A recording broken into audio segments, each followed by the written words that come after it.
एक पुराना घर था जो कई सालों से सुनसान पड़ा था।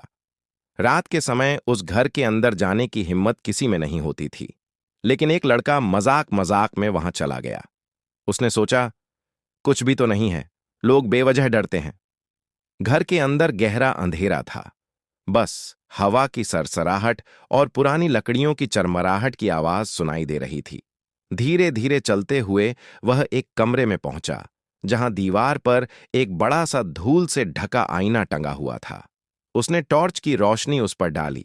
में अपना ही चेहरा दिखाई दिया, लेकिन पीछे धुंधली सी परछाई भी नजर आई, जैसे कोई और खड़ा हो। वह जल्दी से पलटकर पीछे देखता है, मगर वहां कोई नहीं था। जब उसने फिर से आईने में देखा तो उसका ही चेहरा उसे घूर रहा था। लेकिन इस बार उस चेहरे पर एक अजीब सी मुस्कान थी, जो उसके असली चेहरे पर नहीं थी। उसका दिल जोर जोर से धड़कने लगा और पसीना बहने लगा। आईने वाला चेहरा धीरे धीरे अपना हाथ उठाकर उसकी ओर इशारा करता है। लड़का घबराकर पीछे हटना चाहता है, लेकिन उसे लगता है जैसे उसके पैर जमीन से चिपक गए हों। अगले ही पल आईने वाली परछाई की आंखें काली हो गईं और चेहरा डरावने रूप में बदल गया। लड़के ने जोर से चिल्लाने की कोशिश की, लेकिन आवाज उसके गले से बाहर ही नहीं निकली। वह भागने के लिए दरवाजे की ओर दौड़ा।